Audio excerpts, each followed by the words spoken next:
नमस्कार। आप के इस इंटरव्यू में मैं अपना पहला परिचय दे देता हूं। उससे पहले आपको धन्यवाद कि मुझे इस इंटरव्यू के लिए आपने कॉल किया। मेरा नाम देवेश कांत सिंह है। मैं गोरिया कोठी विधानसभा जो सिवान ज़िले में पड़ती है 111 गोरिया कोठी से विधायक हूं। पहली बार विधायक हूं।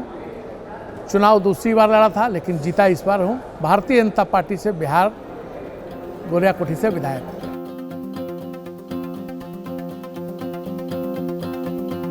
मेरा निर्वाचन क्षेत्र ऐसे तो देश के प्रथम राष्ट्रपति के ज़िले सिवान में पड़ता है और गांव का और कंस्टिट्यूएंसी दोनों का एक ही नाम है गोरिया कोठी। और यह 1977 में जब दोबारा कंस्टिट्यूएंसी का जो नया निर्माण हुआ उसके तहत गोरिया कोठी कंस्टिट्यूएंसी का निर्माण हुआ है। मैं गोरिया कोठी से अपने परिवार का चौथे पुस्त में वहाँ से एक प्रतिनिधि के रूप में हूँ। गोरिया कोठी एक ग्रामीण क्षेत्र है जहाँ की गोरिया कोठी में 1916 में सबसे पहला स्कूल खोला गया और उसकी स्थापना ही उसका सबसे बड़ा परिचय है कि बनारस हिंदू विश्वविद्यालय की स्थापना और गोरिया कोठी के स्कूल की स्थापना एक ही दिन है। और education is the biggest power, जिसको मैं अपने गांव का सबसे बड़ा मतलब आधारभूत रूप से मजबूत कारण समझता हूं जो गोरिया कोठी के लिए जाना जाता है।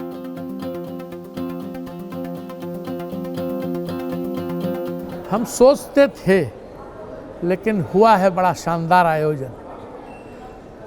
बहुत कुछ प्रश्नों के साथ हम बम्बई आए रहे थे लेकिन एनएलसी का बैकग्राउंड जो हमने देखा था, सरपंच पर जो कार्यक्रम हुए थे और भी 2-3 कार्यक्रम जो इन्होंने कराए उसका रिव्यूज़ हमने पढ़ा था और एक अच्छे भाव के साथ कि पूरे भारत को एक रूप में देखने के लिए इन्होंने आयोजित किया। सबसे बड़ा खूबसूरत और खूबसूरती उसी को मैं कहूँगा एनएलसी।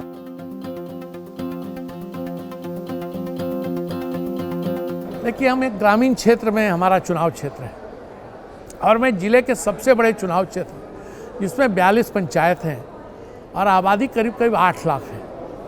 4 लाख से ऊपर आज के दिन में 4.5 लाख अगर नई सेंसेक्स हो जाएगी तो वोटर कार्ड में 4.5 लाख से ऊपर वहाँ वोटर्स होंगे। चैलेंजेस के नाम पर चूँकि कुछ हिस्सा बाढ़ग्रस्त है तो बाढ़ की चुनौती है ही। ग्रामीण क्षेत्र में अभी के वर्तमान में बिहार के 30-32 वर्षों के शासनकाल में शिक्षा की स्थिति और स्वास्थ्य की स्थिति में बहुत ही ह्रास हुआ है। मैं ये नहीं कहूँगा कि सारी चीज़ों में ह्रास हुआ है। शिक्षा और स्वास्थ्य में तकलीफ़देह नुकसान है क्षेत्र को। बिजली और सड़क में हम ठीक स्तर पर हैं लेकिन हर जगह सुधार की आवश्यकता है। सबसे बड़ी बात यह है कि ग्रामीण क्षेत्र में होते हुए भी गोरिया कोठी एक ऐसा निर्वाचन क्षेत्र है हमारे ज़िले में जहां आपको यूकेजी से लेकर पीजी तक की पढ़ाई होती है। संभवतः मेरा विधानसभा मेरे ज़िले में एकमात्र निर्वाचन क्षेत्र है जहां यह होता है। ग्रामीण क्षेत्र में मेरे ज़िले में कहीं पीजी की पढ़ाई नहीं होती है लेकिन मेरे कॉलेज में जो मेरे पुरखों ने बनाया उसमें पीजी तक की पढ़ाई होती है। और गोरिया कोठी एक इस गौरव के साथ जीता है कि गोरिया कोठी आप कहीं जाइए, जैसे अभी मैं बैठा हूँ आपके इंटरव्यू में तो आपके क्रू में का भी एक लड़का गोरिया कोठी का है। और कहीं पत्थर फेंको, कोई डॉक्टर अगर 10 के बीच में एक गिरेगा तो गोरिया कोठी का नाम लेकर गिरेगा। इसके लिए हम इसलिए गौरवान्वित हैं कि हमने 1916 में स्कूल हमारे पुरखों ने बनाया जिसके प्रतिफल में आज हमारे पास पद्मश्री डॉक्टर शांति राय भी हैं।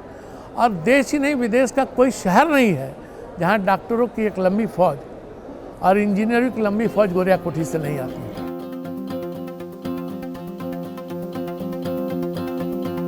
मैं 2015 में पहला बार चुनाव लड़ा। चुनाव तो मैंने पहले बार जिला पंचायत का भी लड़ा था 2006 में जो मैं जीता था। मैं 28-30 वर्षों से व्यापार मंडल का अध्यक्ष भी रहा हूँ। लेकिन विधानसभा का चुनाव मैं 2015 के अप्रैल में मेरे पिताजी के देहांत के बाद वह स्थान रिक्त हो गया और 2015 में पहला चुनाव हुआ जो मैं भारतीय जनता पार्टी के उम्मीदवार के रूप में लड़ा और 2015 में मुझे 64,000 वोट आए थे, लेकिन मैं करीब 6-4,500 वोटों से पराजित हुआ।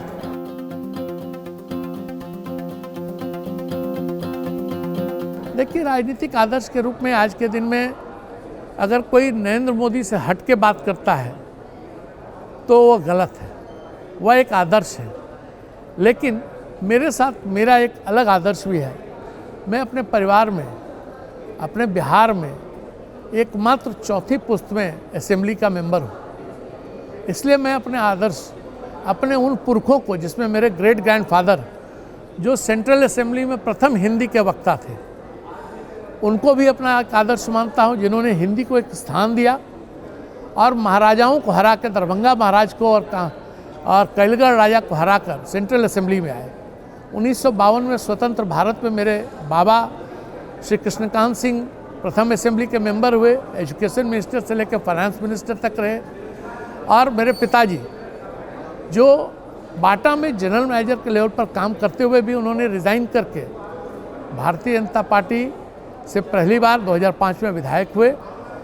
और चूँकि इन्हीं सबों को देखते हुए गोरिया कोठी की सेवा की भावना को लेकर मैं भी अपने बिजनेस को छोड़कर वापस राजनीति में परिवार में रहा और चौथी पुश्त में तो एक आज के दिन में मॉडल पॉलिटिशियन के रूप में नरेंद्र मोदी और अपने परिवार के रूप में मैंने जो आपको बताया, my all 3 generations before me who was elected as a assembly member of गोरिया कोठी और पश्चिमी Basantpur, known as a old constituency।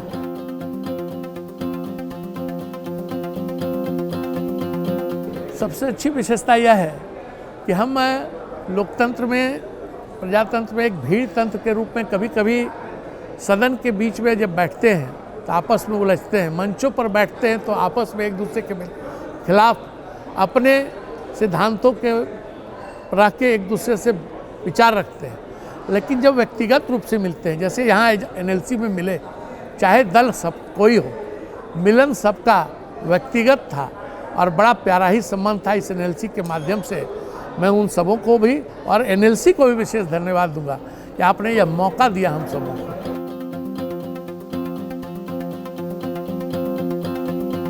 देखिए, व्यक्तिगत रूप से तो मैं 2015 और 20 ही अपना चुनाव लड़ा है, जिला परिषद का चुनाव लड़ा।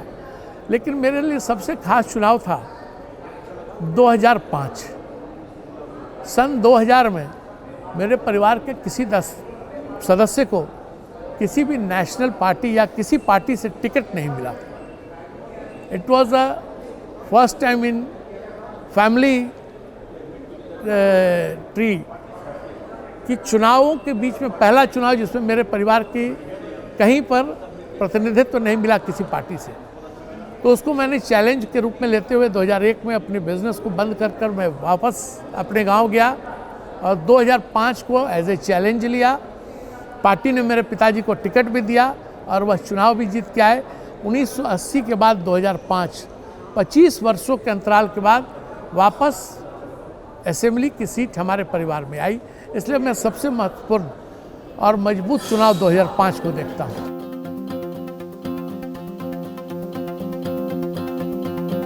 देखिए, जनतंत्र लोकतंत्र में और पार्टी जिस पार्टी से हम आते हैं, कार्यकर्ता जैसा महत्वपूर्ण और मजबूत कोई आधार नहीं हो सकता। परिवार पीछे खड़ा रहा हार या जीत में, वह तो है ही, लेकिन सबसे बड़ी मजबूती मेरे उन कार्यकर्ताओं की है, उन अपने परिवार के समर्थकों की है कि 1980 में जब मेरे ग्रैंडफादर पहली चुनाव को हार गए थे तो 2005 तक वह संख्या हमारे साथ बनी रही और बढ़ती रही।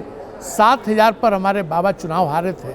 मैं आज 90,000 वोट पाकर उस असेंबली कंस्टिट्यूंसी का प्रतिनिधित्व कर रहा हूँ। इसलिए उन कार्यकर्ताओं को अपना मजबूत आधार मानता हूँ।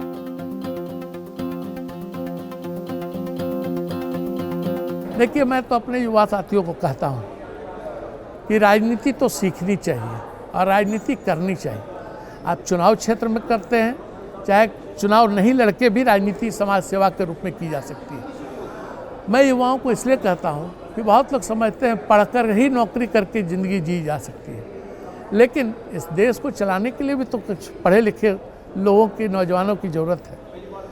तो हम तो अपने परिवार में पढ़ने लिखने के बाद भी राजनीति में आए हैं। मैं अपने उन पढ़े लिखे युवाओं से भी आग्रह ही नहीं, निवेदन भी करता हूँ कि युवा साथियों आओ और देश को, चूँकि यह युवाओं का देश है, इसलिए युवाओं का नेतृत्व भी आवश्यक है। इसलिए हम चाहते हैं कि तेजस्वी सूर्या जैसा सांसद भी हो और नए नए लोग लोकतंत्र के लिए अच्छे काम करेंगे। यह युवाओं से ही हो सकता है, क्योंकि युवा आगे 40-50 वर्षों तक सोच सकता है। हमारे सोचने की शक्ति अगर आज मैं 50 वर्ष हूँ तो मैं 20-25 वर्ष तक सोचूंगा, लेकिन युवा ज़्यादा लंबा सोच सकता है। इसलिए युवाओं का होना और युवाओं का राजनीति में आना ये बहुत आवश्यक है। इस देश के युवा ही भविष्य है।